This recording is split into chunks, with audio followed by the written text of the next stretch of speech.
Bismillahirrahmanirrahim. Assalamualaikum warahmatullahi wabarakatuh. Waalaikumsalam. Alhamdulillah. Salatu wassalamu ala Rasulillah wa ala alihi washabihi wa mawala la hawla wa la quwata illa billah ma ba'd.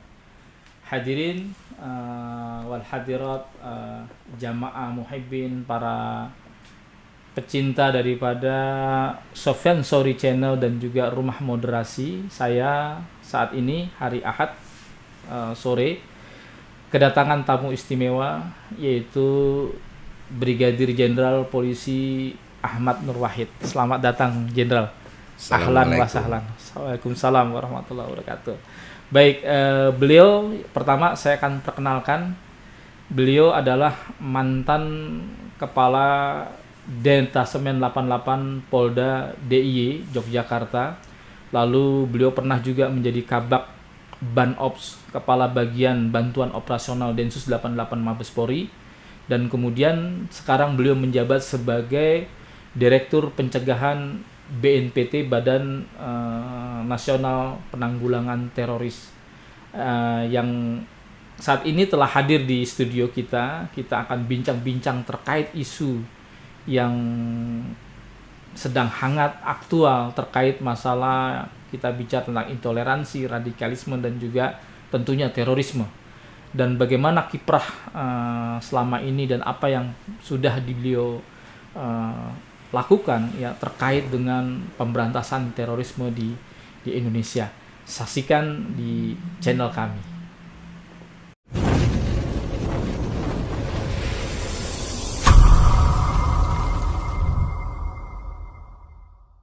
Belum lama ini kita dikejutkan terhadap beberapa penangkapan orang yang terduga sebagai teroris.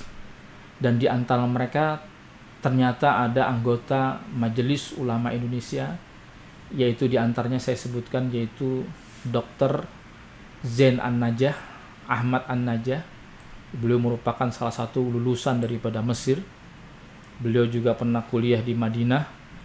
Lalu ada Ustadz Farid Uqbah MA, dan juga kemudian ada Dr. Hamad Anung, Ustadz Dr. Hanung gitu. Nah, terkait dengan masalah ini tentu ada opini yang mencoba mengatakan bahwa ini merupakan kriminalisasi terhadap para ulama. Nah, kita perlu tahu ya, setahu saya ya, saya yang pernah ditangkap oleh Densus 88, ketika saya ditangkap, saya ditanya, ya, kamu pada tanggal sekian ketemu dengan orang ini di tempat ini. Lalu dia sebutkan lagi, lalu kalian juga ketemu dengan orang ini di sini di tempat ini. Ternyata saya berpikir, itu sudah 1 tahun yang lalu. Ternyata Densus 88 itu untuk menangkap seseorang itu melalui asesmen, melalui profiling, surveillance dan sebagainya. Dan itu tidak mudah mengumpulkan bukti-bukti seperti itu sampai kemudian dia menetapkan kita sebagai tersangka.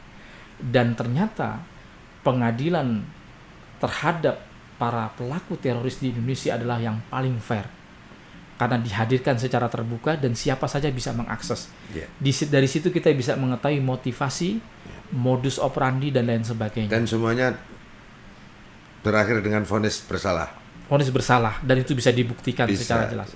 Izin Jenderal, saya ingin menanyakan terkait penangkapan ini.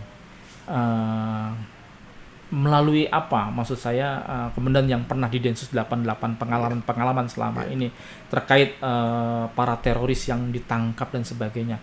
Apakah itu main asal tangkap saja kemudian, bahkan sampai kemudian menggiring sebuah opini bahwa ini merupakan kriminalisasi terhadap ulama, ini perang terhadap Islam. Ini sangat luar biasa fitnahnya kemudian. Bagaimana tanggapan kemudian yang pernah berinteraksi di Densus 88 dan sekarang kemudian sebagai Direktur Pencegahan BNPT? Silakan Jenderal. Ya, opini yang dibangun oleh kelompok radikal atau kelompok jaringan terorisme dan simpatisannya selalu seperti itu. Karena mereka itu kan gerakan politik dengan memanipulasi agama, mempolitisasi agama, situasi, ya kan? Yang ujungnya sebenarnya adalah membuat distrust masyarakat terhadap negara ataupun institusi pemerintahannya. Itu yang pertama. Yang kedua, kalau kita berbicara penangkapan yang dilakukan oleh Densus 88 anti teror Polri, ya tadi sudah disampaikan dalam prolog, ya. Densus bekerja mendasari kepada profesionalitas dan menjunjung tinggi aspek penghormatan terhadap hak asasi manusia, sehingga tidak mungkin Densus menangkap sembarangan, pasti sesuai dengan prosedur hukum, minimal 2 alat bukti yang cukup. Dan itu pun biasanya itu pun tidak cukup dengan 2 alat bukti biasanya, supaya menjamin nanti saat proses di sidang pengadilan itu bisa vonis bersalah atau mendapatkan vonis dari pengadilan, ya. Nah, itulah yang membuat dunia internasional mengakui bahwa Densus sebagai institusi penegak hukum di bidang tindak pidana terorisme yang terbaik di dunia. Amerika saja sampai sekarang nggak kelar-kelar dan ya di Guantanamo. Indonesia bisa menghadirkan di pengadilan secara terbuka betul. Dan itu bisa dibuktikan. Sehingga di Densus ini di dalam proses bertugasnya, ya, dalam kehidupan tugas, dalam kehidupan sehari-hari, memegang teguh 5 nilai dasar. Sehingga dalam kehidupan dan maupun dalam tugasnya itu mengedepankan, menjunjung tinggi aspek kejujuran, profesionalitas, hak asasi manusia. Kemudian landasan 5 nilai dasar itu yang pertama adalah niat ikhlas beribadah kepada Tuhan Yang Maha Esa, Allah Subhanahu wa taala. Kemudian yang kedua, berbakti dan mengabdi kepada orang tua, masyarakat, bangsa dan negara. Yang ketiga, disiplin, kerja keras, kreatif dan inovatif, serta menjunjung tinggi kejujuran, persatuan, profesionalisme dan asasi manusia. Yang keempat, rendah hati dan tidak sombong, respek dan memberi solusi serta peduli terhadap sesama. Baru yang kelima ditutup dengan ketaatan terhadap pemimpin dan hukum. Jadi itu yang jadikan pegangan. Jadi tidak mungkin dihafal, wajib hafal semua. Pasal cuman 5 nilai dasar nggak hafal kan, malu kan. Betul. Supaya lebih menjiwai, lebih menghayati dan bisa mengamalkan, ya harus hafal dulu. Dihafal oleh semua personal Densus. Dan itu sekarang saya bawa juga. Jadi 5 nilai dasar Direktorat Pencegahan BNPT supaya apa? Supaya sinergis dan solid. Betul. Karena Densus sebagai institusi di bidang eksekutor penegakan hukum, BNPT sebagai fungsi koordinasi dan sebagai fungsi pencegahan, ini harus satu karakter, harus satu akhlak. Betul. Ya, seperti itu. Jadi yakinlah bahwa Densus dalam bekerja tidak pernah mengabaikan aspek-aspek profesionalitas dan aspek-aspek supremasi hukum. Semuanya berdasarkan hukum dan sangat detail, sangat teliti, sangat hati-hati untuk menjamin adanya keadilan, kepastian, dan kemanfaatan sebagai tujuan. Jadi nggak asal tangkap selama tidak. ini, Insya Allah tidak. Ya. Jadi anggapan opini yang menganggap bahwa Densus 88 tidak melalui prosedur dan lain sebagainya, sebagaimana dikatakan oleh pengacaranya bahwa tidak ada surat penangkapan dan sebagainya, itu fitnah. Fitnah. Dan itu memang yang selalu dikembangkan oleh mereka, ya. Jadi karena ketidaktahuan atau karena memang sengaja untuk membuat kontra yang ujungnya membuat distrust, ketidakpercayaan masyarakat terhadap Densus 88 khususnya dan pemerintah. Betul. Pada umumnya. Ya memang selama ini kan seperti itu. Ya. Baik, Dan. Begini, Dan. Ada lagi dalam banyak ceramah jenderal. Ini para pelaku teroris kebanyakan ini pahamnya Salafi, Wahabi, Takfiri. Wah, ini sempat kontroversi kemudian.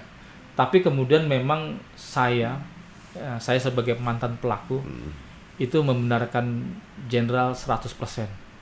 Kenapa? Karena memang saya baca kayak buku-buku misalnya Ad-Durar Ats-Tsaniyah. Lalu baca Nawaqidul Iman. Itu setiap penangkapan teroris pasti di rumahnya punya buku-buku semacam Muqarrar Tauhid. Karyanya Muhammad bin Abdul Wahab, ada Risalah Ma'na Tauhid, pembatal-pembatal keimanan dan keislaman. Ini kayak mana kemudian bisa menjelaskan, karena ini terjadi kontroversi di masyarakat terkait paham Wahabi ini kemudian. Silakan kemudian. Saya luruskan dulu satu hal. Kita samakan persepsi. Bahwa tidak ada kaitannya semua tindakan ataupun aksi terorisme dengan agama apapun. Karena tidak ada satupun agama yang membenarkan semua tindakan aksi terorisme. Tetapi memang terkait dengan cara beragama dan pemahaman keagamaan yang menyimpang dari oknum umat beragama yang bersangkutan. Dan ini didominasi, biasanya didominasi oleh umat beragama yang menjadi mayoritas di suatu wilayah atau di suatu negara. Nah, kebetulan di Indonesia ini mayoritas beragama Islam. Sehingga mau nggak mau tersangka terorisme yang diproses hukum dan dilakukan penahanan ini KTP-nya Muslim. Dan setelah kami teliti, kami interview, kami selidiki, amaliyahnya semuanya mengarah kepada amaliyah yang menunjukkan dia sebagai seorang Wahabi atau Salafi takfiri tadi. Jadi bukan fitnah nih kemudian, tapi memang faktanya seperti itu. Orang saya sendiri kan juga Islam. Saya sendiri kan juga pernah belajar Wahabi. Iya. Kemudian pernah ikut berinteraksi dengan kelompok-kelompok seperti ini. Gitu. Dan itu diawali oleh doktrin al-wala wal bara. Bagaimana fanatik yang berlebihan pada diri kita dan melepaskan atau menganggap orang lain salah. Nah, ketika ketemu dengan doktrin takfiri yang mengkafirkan mereka yang berbeda, jangankan kok beda agama. Wong sesama muslim hanya beda paham, beda golongan aja dikafirkan. Nah, itulah sebagai akar masalah daripada radikalisme dan terorisme mengatasnamakan Islam. Yang sejatinya adalah fitnah bagi Islam. Karena berarti mereka ini membajak komandannya. Cara tafsir yang salah gitu dalam memahami para Islam. Ulama masyhur yang tergabung di dalam konferensi internasional tahun 2021 di bulan Februari kemarin mendefinisikan ekstremisme atau radikalisme dalam terminologi kita adalah paham atau ideologi yang dibangun di atas manipulasi dan distorsi agama. Jelas kan? Jadi paham ini dibangun di atas manipulasi dan distorsi agama. Makanya sering disebut manipulator agama. Mereka membajak agama untuk kepentingan mereka. Kepentingan politik. Ini sejatinya adalah gerakan politik kekuasaan. Dengan memanipulasi agama, dengan mempolitisasi agama, yang endingnya ingin mendirikan negara agama menurut versi mereka. Mengganti ideologi negara Pancasila dengan ideologi khilafah ataupun ideologi transnasional. Jadi ini gerakan politik. Makanya saya pernah mendengar sosiolog Ibnu Rusdi mengatakan idza arata an tatahakam bil jahil taklifi qulubatil bigilafiddin. Kalau Anda ingin menguasai orang-orang bodoh, maka bungkuslah setiap kebatilan itu dengan agama. Karena memang agama jadi daya tarik, Jenderal. Jadi sering saya mengatakan radikal terorisme mengatasnamakan agama, dalam konteks ini mengatasnamakan Islam. Adalah fitnah bagi Islam. Kenapa? Karena ideologinya, tindakan, perbuatan, aksi dan propaganda atau agendanya bertentangan dengan nilai-nilai luhur Islam. Yang rahmatan lil ngalamin, yang akhlakul karimah, yang mewajibkan persatuan, perdamaian, yang mewajibkan hati yang lembut dan santun, yang mutmainah, itu kan, yang mewajibkan menghormati pemimpin atau pemerintahan yang sah. Kemudian mereka mengadu domba umat beragama dan menimbulkan fobia terhadap Islam atau Islamofobia. Dan ini kalau dibiarkan, Ustaz, Ya. Ini akan merambah menjadi konflik bangsa. Seperti yang terjadi di negeri-negeri Muslim, negeri-negeri konflik. Negara gagal. Suriah, Libya, Yaman. Irak, Yaman, Somalia, Pakistan. Fenomena dan polanya sama. Sebelum terjadi konflik, selalu dijauhi oleh maraknya masifnya radikalisme terorisme mengatasnamakan Islam. Kemudian berkolaborasi dengan pihak-pihak atau oposisi yang anti pemerintahan yang sah, kemudian terjadi intervensi asing. Dan itu sudah di-copy paste ke Indonesia. Ya Allah. Maka ada istilahnya al-Islam mujibul muslim. Iya. Kadang keindahan Islam itu tertutupi Dirusak oleh orang Islam itu sendiri. Akhirnya akibat kampanye ini, maaf Komandan, tadi Jenderal menyinggung terkait dengan Islamofobi dan juga makin banyak orang jadi ateis. Ini gimana, Jenderal? Islamofobia itu dimunculkan, diakibatkan oleh radikalisme dan terorisme mengatasnamakan Islam itu sendiri. Lah orang awam yang tidak ngerti Islam itu kan melihat dari perilaku orang Islamnya. Iya, betul. Bukan melihat kitab sucinya. Betul. Iya, benar. Mereka melihat perilaku kita. Perilaku kita. Makanya kenapa sih Nabi mengatakan innama bu'itsu li utamima maka misi utamanya para nabi wabil khusus Rasulullah Muhammad SAW kan hanya menyempurnakan akhlak supaya Islam itu tercermin dari perilaku akhlakul karimah dari umatnya kan begitu. Jadi kalau akhlaknya rusak, ya otomatis orang luar itu akan menilai Islam ya seperti itu. Akhirnya mereka nggak tertarik dengan Islam, ya. Malah jadi ateis. Ya bisa jadi. Luar biasa Jenderal. Nah, makanya dikatakan oleh Allah tidak ada seorang pun akan beriman kecuali izin dan hidayah dari Allah dan wa yaj'alu rizqal ladzina la yaqilun. Allah murka sama orang-orang yang tidak mau menggunakan akal di situ. Ya. Nah, kira-kira logis enggak perilaku budi pekerti dari kaum radikal terorisme itu? Makanya saya mengatakan KTP-nya Muslim atau KTP-nya Islam. Saya takut mengatakan dia seorang Islam karena Islam begitu luhur, begitu mulia. Ya, betul. Ya lu wala yu'lang alaih kan. Ya, siap. Gitu. Baik, ini pembicaraan kita. Nanti kita akan lanjutkan pembicaraan selanjutnya.